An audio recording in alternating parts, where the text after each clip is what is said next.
Hello everyone, very good morning to all of you.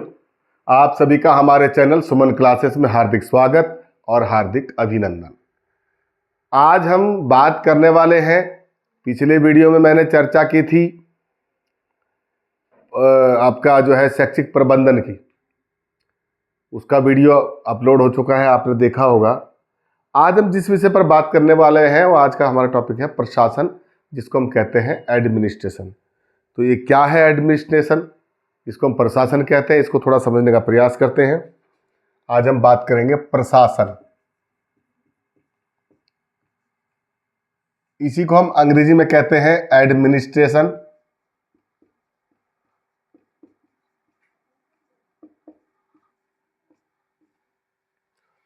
वैसे तो ये एडमिनिस्ट्रेशन शब्द जो है अंग्रेजी भाषा का शब्द है और इसका जो हिंदी रूपांतर है उसको हम प्रशासन कहते हैं सीधी भाषा में।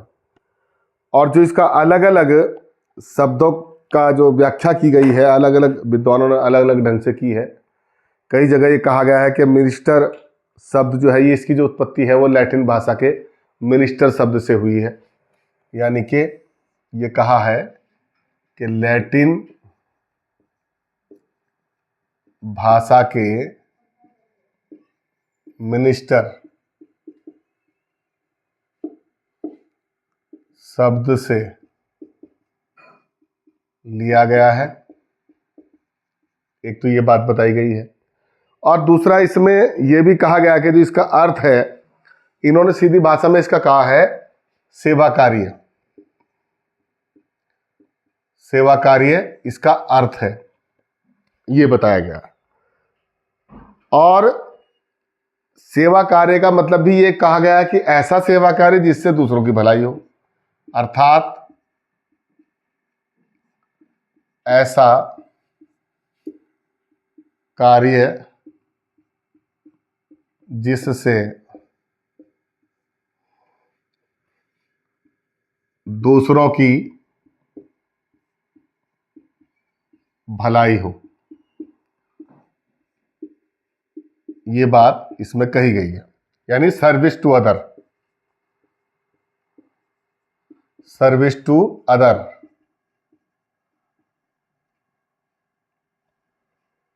अब इसकी और व्याख्या की अगर हम बात करें तो इसकी कुछ विद्वानों ने परिभाषा भी दी है अलग अलग ढंग से। परिभाषा की हम बात करें तो ब्रिटेनिका एनसाइक्लोपीडिया में इसकी जो परिभाषा दी गई है, परिभाषा की अगर हम बात करें,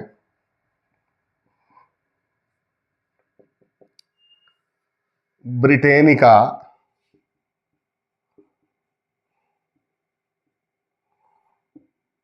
एनसाइक्लोपीडिया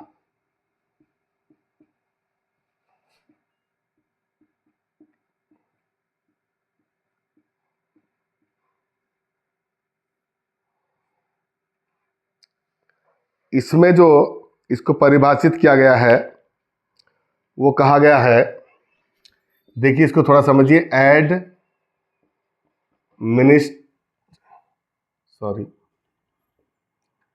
एडमिनिस्ट्रेशन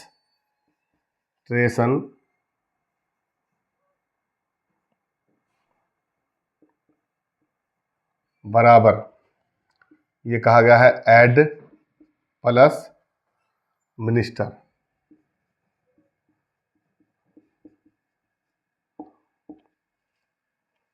ये इसको इंसाइक्लोपीडिया में परिभाषित किया गया, और इसको जो इसका अर्थ बताया गया वो है कार्यों का निष्पादन या संपादन करना।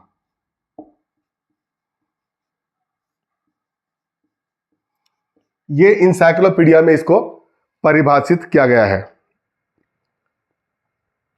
कार्यों का निष्पादन या संपादन नहीं, प्रबंध,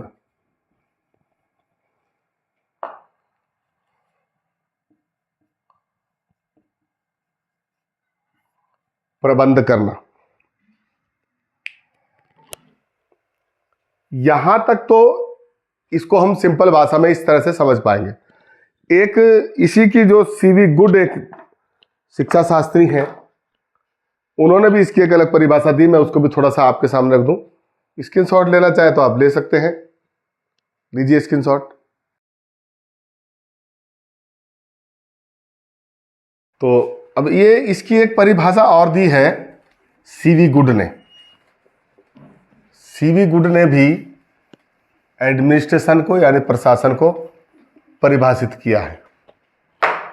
सी वी गुड, इन्होंने क्या कहा है ये हम समझने का प्रयास करते हैं। देखिए, इन्होंने कहा है कि प्रशासन का तात्पर्य उन सभी तकनीकों, यानी कि प्रशासन का तात्पर्य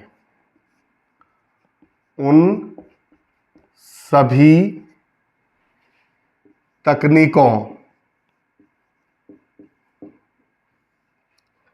तकनीकों एवं प्रक्रियाओं से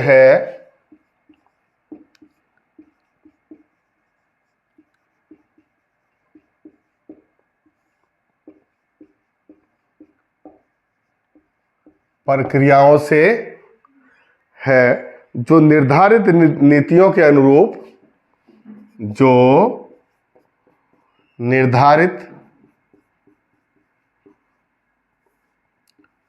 नीतियों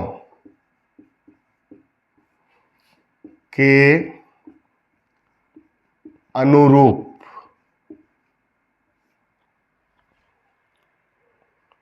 किसी वैज्ञानिक संगठन के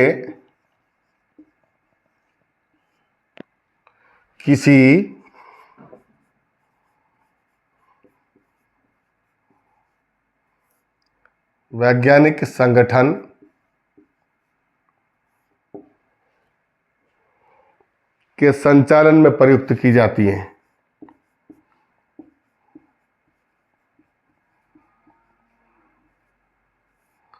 संचालन में प्रयुक्त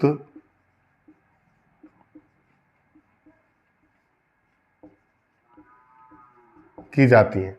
इसको थोड़ा सा समझिए आप।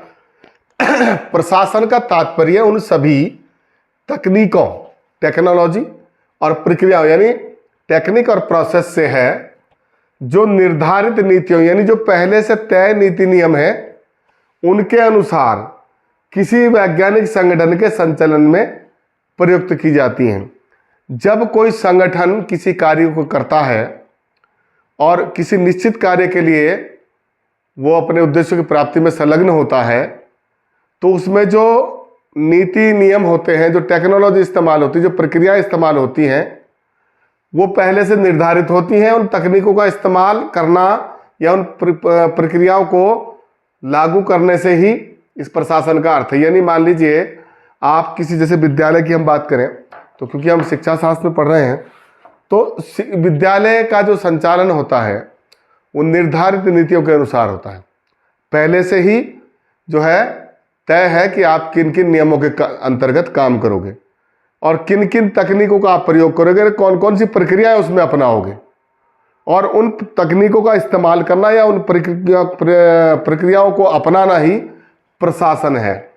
यदि आप उन नियमों के अलग, उन नीतियों से अलग या प्रक्रियाओं से अलग कोई कार्य करते हैं, तो इसका मतलब आप प्रशासन की प्रक्रिया से नहीं गुजर रहे हैं, फिर आप कुछ और कर रहे हैं। वैज्ञानिक संगठन के संचालन में प्रयुक्त की जाती है। वैज्ञानिक का मतलब यहाँ पर देखिए, वैज्ञानिक संगठन की जब हम बात करते हैं तो वैज्ञानिक संगठन से मतलब है निरंतर ज्ञान की खोज करने वाले एक ऐसे संगठन की बात होती है जहाँ निरंतर नए ज्ञान की बात होती रहती है। और विद्यालय का क्षेत्र हो या शिक्षा का क्षेत्र हो, तो शिक्षा के क्षेत्र में हर रोज, जब भी काम करते हैं तो हर नए दिन हर क्षेत्र में नई बात सीखने को मिलती है, नई चीज़ों की खोज होती है, नई नई समस्याएं सामने आती रहती हैं और उनके समाधान खोजे जाते हैं।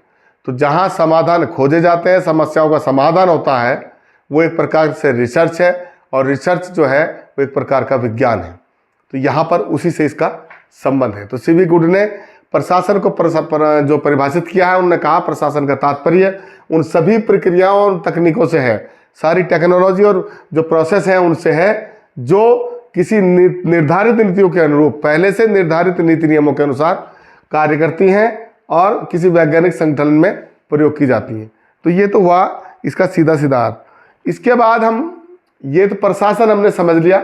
प्रशासन का मतलब किसी नीति नियमों को अक्षरशः लागू करना किसी निश्चित उद्देश्य के लिए। अब हम बात करेंगे शैक्षिक प्रशासन के अर्थ एवं परिभाषा की। तो शैक्षिक, क्योंकि हम प्रशासन समझ रहे हैं, तो प्रशासन एक तो लोक प्रशासन हो गया, एक जो है आपका वित्तीय प्रशासन हो गया, आपका सामाजिक प्रशासन हो गया, राजनीतिक प्रशासन हो गया। मतलब जब किसी क्षेत्र में जाते हैं तो वहाँ उस क्षेत्र का जुड़ाव हो जाता है। और जब हम शिक्षा के क्षेत्र में प्रशासन की बात करते हैं तो वो शैक्षिक प्रशासन हो जाता है। और हम शिक्षा शास्त्र में पढ़ रहे हैं तो हमें शैक्षिक प्रशासन को समझना पड़ेगा कि शिक्षा का जो प्रशासन है वो क्या है, किस प्रकार का होता है। तो इतनी बात आपको समझ में आ गई होगी। प्रशासन का मतलब व्यवस्थाओं को या प्रक्रियाओं को या तकनीकों को लागू करना किसी निश्चित उद्देश्य के लिए और निश्चित या निर्धारित नियमों के अनुसार। तो यहाँ पर हम बात करेंगे शैक्षिक प्रशासन की। एक शब्द और जुड़ जाएगा यहाँ पर, शैक्षिक। प्रशासन हमने समझ लिया है, अब हम समझेंगे शैक्षिक प्रशासन का अर्थ एवं परिभाषा। जब हम शैक्षिक प्रशासन की बात करते हैं तो शैक्षिक प्रशासन, ये जो प्रशासन है सामान्य प्रशासन का एक अंग है। सबसे पहली बात तो यह है, शैक्षिक प्रशासन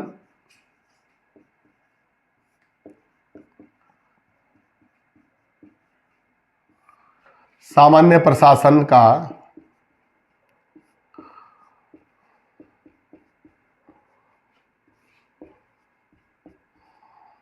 एक अंग है।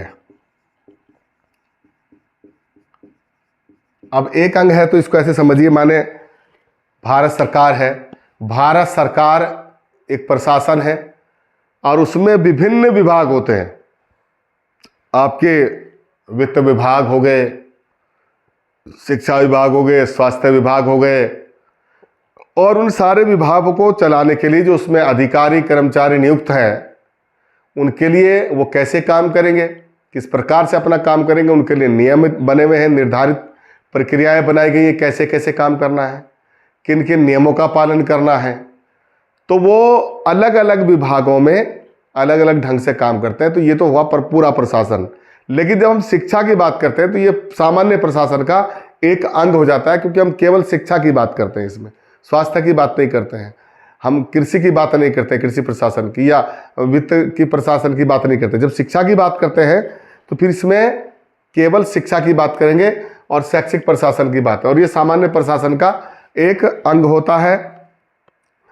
और यह अन्य प्रशासनों की अपेक्षा मानव मूल्यों को प्राप्त करने का दायित्व अधिक वहन करता है। यह अन्य प्रशासनों की अपेक्षा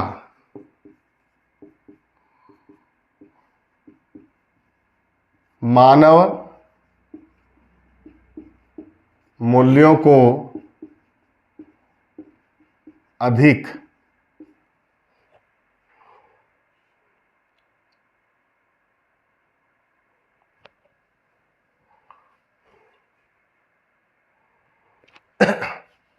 दायित्वों के साथ वहन करता है। या इसको आप ऐसे भी लिख सकते हैं कि अन्य प्रशासनों की अपेक्षा अधिक जिम्मेदारी के साथ मानव मूल्यों को वहन करता है। यानी कि आपने देखा होगा कि जब हम मूल्यों के, मानव मूल्यों की बात करते हैं, मानव मूल्य का मतलब जिम्मेदारी, उसके कर्तव्य, उसकी भावनाएं, उसके इमोशंस, उसको जो है एक अच्छा मनुष्य बनाने में सबसे ज़्यादा जो भूमिका होती है वो शैक्षिक प्रशासन की होती है। अन्य क्षेत्रों में ऐसा नहीं है, क्योंकि शिक्षा का क्षेत्र एक ऐसा क्षेत्र है जहां मनुष्य के अंदर अच्छे गुणों का विकास किया जाता है। एक साधारण मनुष्य को एक विशेष व्यक्ति बनाने का प्रयास किया जाता है।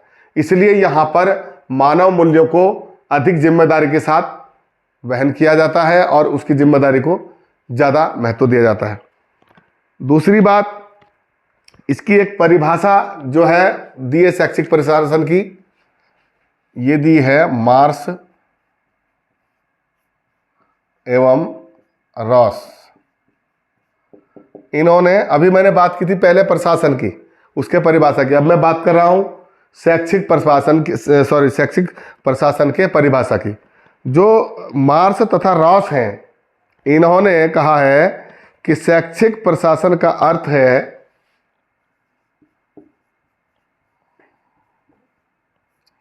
शैक्षिक प्रशासन का अर्थ है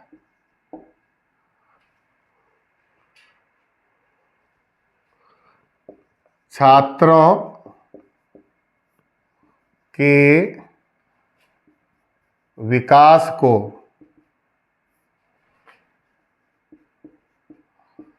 निर्धारित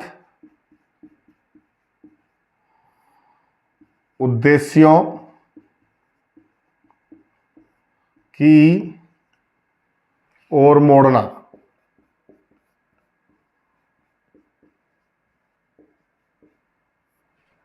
ये इन्होंने कहा है, मोड़ना, अध्यापकों को साधन के रूप में प्रयुक्त करना, अध्यापकों को साधन के रूप में प्रयुक्त करना,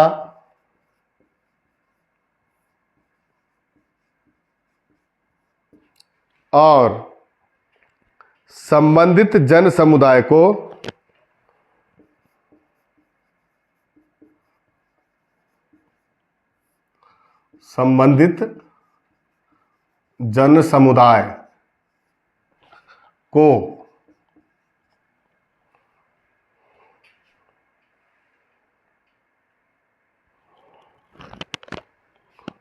इसको मैं ऊपर मिटा के लिखता हूं, समुदाय को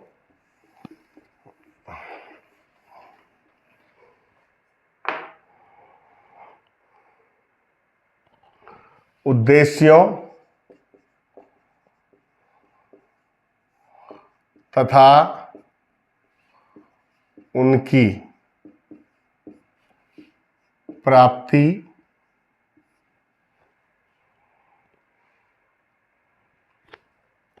के साधनों की ओर प्रेरित करना।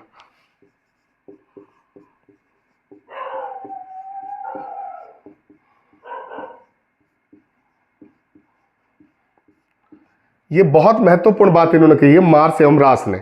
देखिए, इसको समझिए, शैक्षिक प्रशासन का अर्थ है छात्रों के विकास को निर्धारित उद्देश्यों की ओर मोड़ना। एक बात तो ये कही है, यानी जो विद्यालय के अंदर जब स्कूल में बच्चे जाते हैं पढ़ने के लिए, तो उनको एक निश्चित उद्देश्य की प्राप्ति के लिए शिक्षा दी जाती है। माने उसका सर्वांगीण विकास करना, उसका मानसिक विकास करना, उसका शारीरिक विकास करना, उसका सामाजिक विकास करना, उसका भाषात्मक विकास करना, और कुल मिलाकर के सर्वांगीण विकास करना। तो ये जो शिक्षा के उद्देश्य हैं, इन उद्देश्यों की प्राप्ति की ओर छात्रों को मोड़ना, इन छात्रों का जो विकास है उसको निर्धारित उद्देश्यों की ओर मोड़ना, ये जो है किसका कार्य है? शैक्षिक प्रशासन का अर्थ है। यानी प्रशासन का अर्थ मतलब वहां पर जो प्रिंसिपल है, वहां जो प्राचार्य है या प्रधानाचार्य है या प्रधानाध्यापक है, उसकी ये जिम्मेदारी है कि वहां जो शिक्षा में संलग्न कर्मचारी हैं, चाहे अध्यापक है, टीचर है और अन्य कर्मचारी हैं, उन सब की ये जिम्मेदारी है कि जिस बालक के लिए वो पूरा प्रशासन, हमारा शिक्षा का प्रशासन लगा हुआ है, वो उन उद्देश्यों की प्राप्ति करने में छात्र को सहयोग करे जो शिक्षा के उद्देश्य तय किए गए हैं। तो इस शैक्षिक प्रशासन का अर्थ है छात्र को निर्धारित उद्देश्यों की प्राप्ति की ओर मोड़ना। दूसरा, अब ये कैसे मुड़ेंगे? ये जो छात्र हैं अपने उद्देश्यों को प्राप्त कैसे करेंगे? तो उसके लिए टीचरों का या अध्यापक को साधन के रूप में प्रयोग करना। साधन के रूप में कैसे प्रयोग होगा? टीचर, भाई टीचर ही तो पढ़ाएगा, टीचर ही तो बताएगा कि आप कैसे कैसे अपने मकसद में कामयाब होंगे, आपको क्या क्या पढ़ना है, कितना पढ़ना है, किस तरह से पढ़ना है ताकि आपको डिग्री मिले, आपके व्यवहार में परिवर्तन आएगा, आप इसको समझिए। तो टीचर को एक साधन के रूप में प्रयोग करना है, ये बात कही गई। दूसरी उन्होंने कही है कि संबंधित समुदाय ये जो जन समुदाय है, यानी जो वहाँ पर उनसे संबंधित जन समुदाय हैं, यानी पेरेंट्स हैं और समाज के लोग हैं। अब आप कहेंगे कि विद्यालय का समाज के लोगों से क्या मतलब होता है? जब छात्र घर में जाता है स्कूल से, तो उसके शिक्षा के द्वारा घर का माहौल भी परिवर्तन होता है, प्रभावित होता है। जो संबंधित जन समुदाय है, जो आपके आसपास का माहौल है, वो पेरेंट्स मीटिंग में आते हैं, कॉलेज के या विद्यालय के मीटिंग में आते हैं, टीचरों के संपर्क में आते हैं, तो सब लोग मिलजुल करके छात्र के विकास के लिए कार्य करते हैं। तो जो संबंधित जन समुदाय है, उनको उद्देश्यों तथा उनकी प्राप्ति के साधनों की ओर प्रेरित करना, उनको ये बताना कि हमारा जो मकसद है, बालक को क्या बनाना है, और उसको उद्देश्यों को प्राप्त करने के लिए हम कौन से साधन का किस प्रकार हम प्रयोग कर सकते हैं, किन साधनों का हम उपयोग कर सकते हैं, ताकि बच्चा अपने उद्देश्यों को प्राप्त करते, या जो शिक्षा का जो उद्देश्य है उसको हम प्राप्त कर सकें, और बालक के अंदर जो व्यवहार परिवर्तन हम करना चाहते हैं शिक्षा के द्वारा, जो उसके अंदर बदलाव लाना चाहते हैं, वो पूरा हो सके। ये सारा कार्य शिक्षा का जो प्रशासन है उसका है। और शिक्षा का प्रशासन जब विद्यालय में अच्छा नहीं होगा, शैक्षिक प्रशासन ही नहीं है, कोई कहने वाला नहीं है, कोई सुनने वाला नहीं है, कोई नियम नहीं है, कोई अनुशासन नहीं है, कोई कायदा नहीं है, कोई कानून नहीं है, तो फिर शिक्षा की जो प्रक्रिया है वो सुचारू रूप से नहीं चलेगी। और जब सुचारू रूप से नहीं चलेगी, तो जो शिक्षा आप दे रहे हैं, जिन उद्देश्यों को प्राप्त करने के लिए दे रहे हैं बालक को, और बालक के अंदर जो आप अपेक्षित परिवर्तन करना चाहते हैं, बालक के व्यवहार में जो बदलाव आप लाना चाहते हैं, वो बदलाव आप नहीं ला सकते। ये इन्होंने कहा है। तो ये तो हुई शिक्षा के अर्थ और परिभाषा की बात, शैक्षिक प्रशासन के अर्थ और परिभाषा की बात। अब हम अगला जो बिंदु है, इसको आपने नोट कर लिया होगा। मैं अब बात करूंगा इसकी प्रकृति की।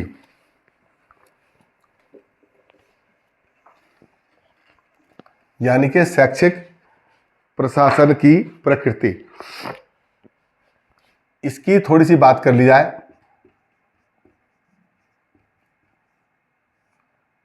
शैक्षिक प्रशासन की प्रकृति कैसी होती है, ये नेचर की हम बात करते हैं। जैसे हम मनुष्य के प्रकृति की बात करते हैं, पशु के प्रकृति की बात करते हैं, स्वभाव की बात करते हैं, वैसे ही शिक्षा का जो प्रशासन है, शैक्षिक प्रशासन है, इसकी भी अपनी एक प्रकृति होती है। और कैसी इसकी प्रकृति होती है, इसके बारे में हम बात करेंगे।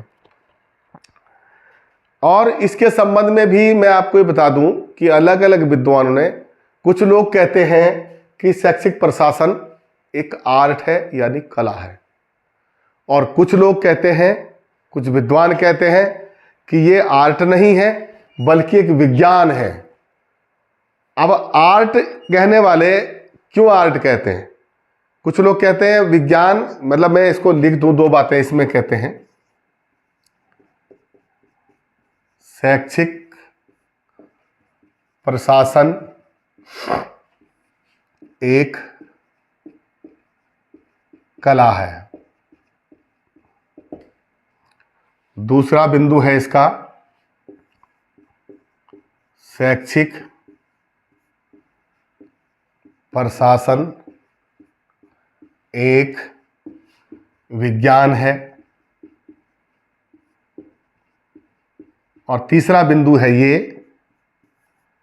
कि शैक्षिक प्रशासन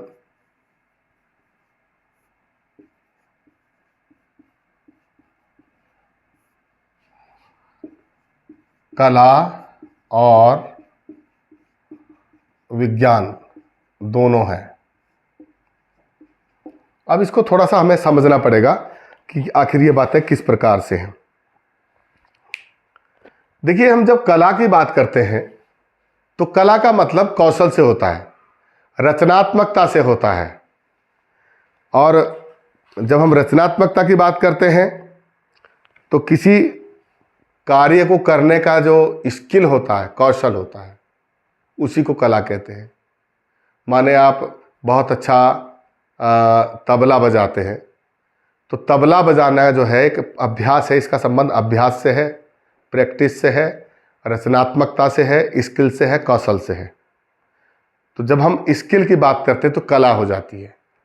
अब यहाँ पर ये शैक्षिक प्रशासन कला कैसे है कि एक आदमी कुर्सी पे बैठा है और उसके साथ में 10 आदमी काम करने वाले हैं, तो वो कहता है, सबको नियमों की बात करता है, कानून की बात करता है, आपको काम करना चाहिए, ये करना चाहिए, वो करना चाहिए। कुछ लोग बातें मान लेते हैं, कुछ लोग नहीं मानते।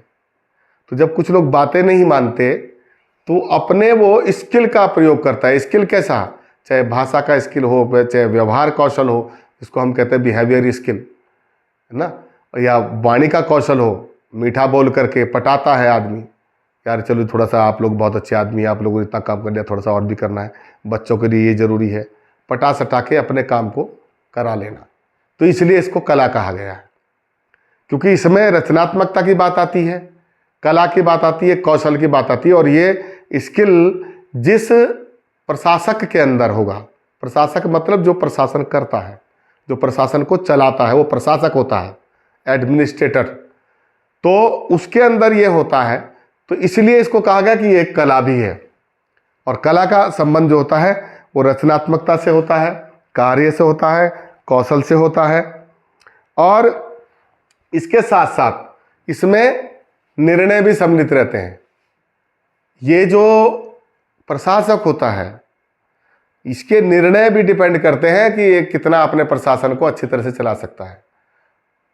कर्मचारियों के साथ अपने जो जिन पे प्रशासन, जो एक प्रशासित वर्ग होता है, जिस पे को जिनका एक बॉस होता है, वो सारे लोग जो हैं उनको किस तरह से खुश रखना है, उनके साथ किस तरह व्यवहार करना है, कब कौन सा निर्णय उनके हित में लेना है, ये सारे चीज़ें इसमें सम्मिलित रहती हैं। और इन निर्णयों को लेने की कला, बातचीत करने की कला, उन्हें अपने पक्ष में अपनी बात मनवाने की कला, ये सारे स्किल उसमें होते हैं। तो ये इस दृष्टिकोण से कला होती है। अब ये शैक्षिक प्रशासन एक विज्ञान है, ये कुछ लोग मानते हैं कि कला नहीं है, विज्ञान है। वो इसलिए कहते हैं कि विज्ञान इसलिए भी है कि विज्ञान का मतलब सिस्टमैटिक नॉलेज, कि भाई आप अगर देखा कि आपने कोई आदमी नहीं मान रहा है काम, आज सरकारी सिस्टम में, चाहे वो विद्यालय में हो या सरकार में हो, तो प्रशासक क्या करे, सबसे पहले एक आदेश निकालेगा। आदेश निकालेगा, सभी कर्मचारी इतने बजे बैठक में 10 बजे उपस्थित होंगे। फिर वहाँ लिखित कार्रवाई में लिख दिया जाता है कि सब अपना अपना कार्य ऐसे ऐसे करेंगे, इस काम को ये करेगा, इसको ये करेगा, इसको ये करेगा, ये नहीं करेगा। और जो काम अपना जिम्मेदारी से नहीं करेगा उसकी अपनी जिम्मेदारी होगी। और उसके बाद उनसे कहा कि आप इसको पढ़िए और साइन करिए, उनको नोट करा दिया। तो ये टेक्निकल काम हुआ। कैसे कि सबसे पहले उनको बुलाया, फिर मीटिंग की, फिर उसको सूचित किया, फिर उनको जिम्मेदारी सौंपी, फिर उनसे सहमति पर साइन कराए, फिर उनको कहा आप अपना काम करिए। फिर शाम को मूल्यांकन करने पहुंच गए पृष्ठ पोषण के लिए कि काम हुआ कि नहीं हुआ। अगर नहीं होता है तो जिसने किया है उसको शाबाशी, जिसने नहीं किया उसका रिकॉर्ड खराब हो गया, उसके लिए फिर नोटिस बनेगा आपने क्यों नहीं किया। तो ये टेक्निकल सिस्टम है। इसमें वैज्ञानिक ज्ञान आ गया कि सिस्टम से आपने काम किया और जहां गलती हुई वो पकड़ा गया, किसने क्या नहीं, क्यों किया। फिर वो जवाब देगा मैंने क्यों नहीं किया। तो फिर जवाब दिया, उसने कहा मेरी तबीयत खराब है या कोई बहाना बनाया, तो ठीक है आप कब तक करेंगे, कल तक या परसों तक। तो वो फंस जाएगा वहाँ पर कर्मचारी, वो कह नहीं पाएगा, उसको करना ही पड़ेगा। तो ये एक टेक्निकल चीज़ है, इसलिए कहा गया कि ये वैज्ञानिक ज्ञान है। ये मैं आपको सिंपल भाषा में एक उदाहरण दे रहा हूँ, जो कागजी भाषा है उससे अलग भी अगर हम कहें तो ये विज्ञान है। दूसरा इसमें एक चीज़ और है, विज्ञान किसको कहा गया, इसमें सबसे बड़ी बात यह है विज्ञानिक ज्ञान की बात। जैसे मैंने इसमें कहा कला में रचनात्मकता होती है, स्किल होता है, कौशल होता है, वैसे ही विज्ञान में कारण और प्रभाव दो बातें होती हैं। इनको आप नोट करिए, कारण और प्रभाव, यानी किस कारण से किसी भी चीज पर या कौन सा प्रभाव पड़ा, विज्ञान इस बात का अध्ययन करता है। आपने किसी टीचर को कहा कि आप कल जो है सिलेबस पूरा कर दीजिए, परसों से बच्चों के पेपर हैं। टीचर ने अपना काम पूरा नहीं किया, रिजल्ट हो गया खराब। प्रभाव क्या पड़ा, रिजल्ट खराब हो गया। प्रभाव का क्या कारण था, इसका अध्ययन विज्ञान करेगा, तब पता चलेगा। जब स्टडी करेंगे क्यों फेल हुए बच्चे, तो पता चलेगा कि इसने पढ़ाया नहीं था। तो ये वैज्ञानिक ज्ञान के अंदर ये कारण प्रभाव का अध्ययन किया जाता है। It is very important. जब भी साइंस की बात आगे, ऐसा क्यों हुआ, किसके कारण ये प्रभाव पड़ा, इसी का अध्ययन उसमें किया जाता है। तो ये एक बहुत महत्वपूर्ण बात है। इस दृष्टिकोण से कुछ लोग कहते हैं कि ये विज्ञान है। और कुछ लोग ऐसे हैं जो कहते हैं कि ये कला भी है और विज्ञान भी है, दोनों का इस्तेमाल इस क्षेत्र में होता है शैक्षिक प्रशासन में जब जहां जरूरत पड़ती है। और ये जरूरत कैसे पड़ती है, इसके लिए एक आधार बताया गया है कि परिस्थिति एवं अनुभव के आधार पर, परिस्थिति एवं अनुभव के आधार पर स्वयं को एडजस्ट कर लेना या समायोजित करना एक कला है, और परिस्थिति के अनुसार शैक्षिक प्रशासन का कार्य करना एक कला है। ये तो हुई कला की बात। और तीसरी जो मैं बात बता रहा हूं वो ये है कि जब व्यक्ति अपने एडजस्टमेंट करने के बाद तब भी कहीं कोई काम नहीं चलता है तो फिर वो वैज्ञानिक ज्ञान का सहारा लेता है, फिर वो कारण प्रभाव सब चीज़ों का अध्ययन करता है और उसके आधार पर फिर आगे अपना प्रशासन चलाता है। तो इस दृष्टिकोण से ये विज्ञान और कला दोनों है। तो ये तो हुई बात इसके प्रकृति की। तो मैं समझता हूँ ये चीज़ें आपको समझ में आ गई होंगी। अगली अगर एक चर्चा हम करें तो शैक्षिक प्रशासन के उद्देश्यों पर एक नज़र और डाल लेते हैं। तो अब हम बात करेंगे शैक्षिक प्रशासन के उद्देश्यों की।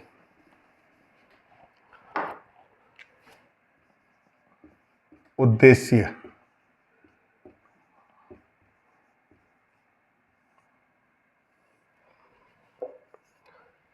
इसके उद्देश्य क्या है, मतलब क्यों शैक्षिक प्रशासन जरूरी है, किसके लिए होता है, क्या इसका मतलब। सबसे पहले इसका बात है कि बच्चों के सर्वांगीण विकास के लिए उचित वातावरण तैयार करना। नंबर एक बात, बच्चों के सर्वांगीण विकास के लिए वातावरण तैयार करना, ये इसका उद्देश्य है शैक्षिक प्रशासन का। क्योंकि जहां बच्चे पढ़ने जाते हैं विद्यालय में जितने बच्चे पढ़ते हैं उनको उचित वातावरण मिले सीखने के लिए, थियोरेटिकल क्लास के लिए क्लास मिले, कक्षा मिले, वातावरण मिले और उचित पाठ्यक्रम से आगामी क्रियाएं वहाँ पर हों, तो उसका जो अपेक्षित विकास होना चाहिए वो तभी होगा जब वहाँ पर उचित वातावरण होगा। यदि बच्चा का खेल का विकास करना चाहते हैं, शारीरिक विकास करना चाहते हैं, उसकी प्रतिभाओं का आप जो है निखारना चाहते हैं तो उसके लिए उचित वातावरण भी आपको देना पड़ेगा। यदि उचित वातावरण नहीं है तो उसका विकास नहीं होगा। इसलिए बच्चों को विकास के लिए उचित वातावरण तैयार करना शैक्षिक प्रशासन की जिम्मेदारी होती है। दूसरी बात, यहाँ पर सही छात्रों को सही शिक्षकों द्वारा सही शिक्षा प्रदान करना। अब यहां पर एक शब्द बार बार आपको दिख कर रहा होगा, ये आप समझ रहे होंगे सही छात्रों से मतलब क्या है और सही शिक्षक से मतलब क्या है। और इसका जो ये सही शब्द मैं क्यों लिख रहा हूं, मैं इसलिए लिख रहा हूं सही छात्रों से मतलब ऐसे छात्र जो शारीरिक और मानसिक रूप से स्वस्थ हैं। और सही शिक्षकों द्वारा मतलब जो शिक्षा की ट्रेनिंग ले चुके हैं शिक्षक की और प्रशिक्षित शिक्षक हैं, शिक्षा देने योग्य हैं, उनको शिक्षण विधियों का ज्ञान है और अपने विषय के विशेषज्ञ हैं। और सही शिक्षा प्रदान करना यानी जो सही पाठ्यक्रम सही आयु के हिसाब से जो पाठ्यक्रम बना है, जिस बच्चे को जिस उम्र में जिस विषय का जो जितना ज्ञान कराया जाना है उतना ही ज्ञान उसे कराया जाए। तो ये भी उसकी शैक्षिक प्रशासन की एक जिम्मेदारी होती है कि सही छात्रों को सही शिक्षकों द्वारा सही शिक्षा प्रदान की जाए। मान लीजिए एक क्लास ऐसी है कि जहां आधे बेचारे सुन नहीं सकते, आधे देख नहीं सकते, आधे बोल नहीं सकते, आधे लिख नहीं सकते, तो वो एक समावेशी कक्षा नहीं हो सकती। और ऐसी क्लास में छात्रों को पढ़ाने के लिए स्पेशल एजुकेशन प्राप्त, विशेष शिक्षण प्राप्त टीचर की आवश्यकता होती है। इसीलिए मैंने यहाँ पर सही शब्द की बात कही कि सही छात्रों को सही शिक्षकों द्वारा सही शिक्षा प्रदान करना। एक ये। तीसरा, शिक्षा को उत्पादन का साधन बनाना। देखिए यहाँ पर शिक्षा को उत्पादन का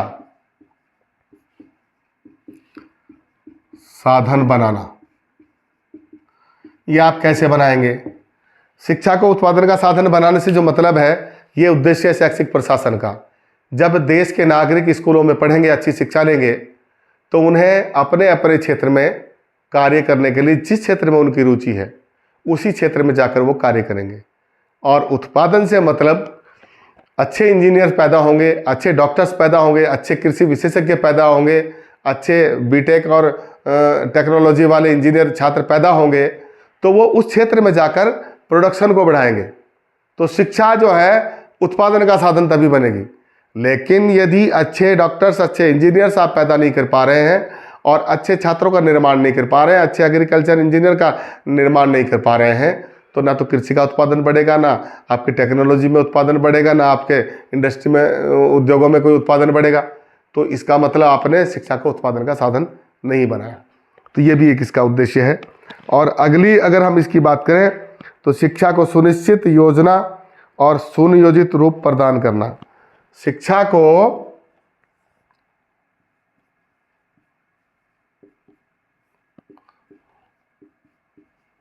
सुनिश्चित योजना एवं सुनियोजित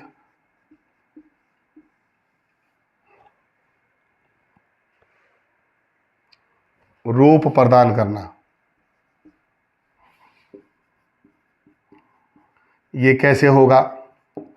शिक्षा को सुनिश्चित योजना एवं सुनियोजित रूप प्रदान करना, यानी शिक्षा को प्रदान करने के लिए सुनिश्चित योजना बनाई जानी चाहिए।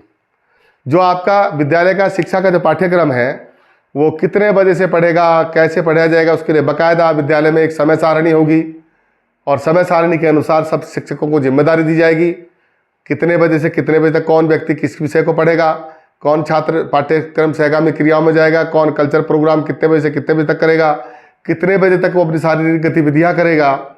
ये सारे पाठ्यक्रम एक निश्चित प्रारूप पर जब बनेंगे तो जो शिक्षा का स्वरूप है वो सुनियोजित खुद ही हो जाएगा। यानी तब लगेगा कि विद्यालय में हर चीज़ अनुशासित ढंग से चल रही है और नियमित प्रक्रिया के अनुसार सारे काम हो रहे हैं। तो ये इसका एक प्रारूप हो जाएगा। और शिक्षा की आवश्यकताओं के अनुरूप निर्णय लेना एवं शिक्षा संबंधी नीतियों का निर्धारण एवं क्रियान्वयन करना, ये एक और बिंदु है।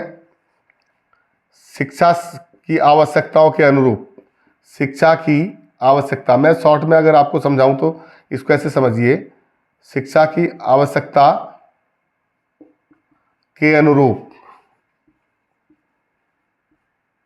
निर्णय लेना। कैसे निर्णय लेंगे? आपको लग रहा है आप प्रधानाध्यापक है किसी विद्यालय के और आपको लग रहा है आपने व्यवस्था बना दी, एक एक कमरे में 2-2 क्लासें चल रही हैं। आपको ऐसी आवश्यकता में शिक्षा की जो डिमांड है वो ये है कि छात्र संख्या ज़्यादा है और एक समय में क्लास में जो है उतने छात्र आ नहीं पा रहे हैं जब टीचर पढ़ा रहा है। तो मांग ये है कि उस क्लास के 2 सेशन बना दिए जाए और किसी एक सेशन को आगे पीछे करके उनकी व्यवस्था की जाए, ताकि शिक्षा की ज़रूरत के अनुसार या डिमांड के अनुसार शैक्षिक प्रशासन निर्णय ले और व्यवस्था को आगे बढ़ाने का कार्य करे। और पाठ्यक्रम से संबंधित या शिक्षा संबंधित नीतियों में निर्धारण से संबंधित कोई दिक्कतें आ रही हैं या आपको लग रहा है कि भाई ये हमारा जो है ये नियम छात्रों के हित में नहीं है, तो उसके लिए आप शासन को लिख सकते हैं, सरकार को लिख सकते हैं। और ऐसा सुझाव सरकारें मांगती भी हैं कि शिक्षा में सुधार करने के लिए क्या क्या सुझाव आप देना चाहते हैं, क्या क्या आप परिवर्तन चाहते हैं। ये समय समय पर होता रहता है, तो ये भी एक इसका उद्देश्य रहता है। और प्रजातांत्रिक दृष्टिकोण से जो है छात्रों के अंदर प्रजातांत्रिक दृष्टिकोण पैदा करना, ये इसका अगला बिंदु है।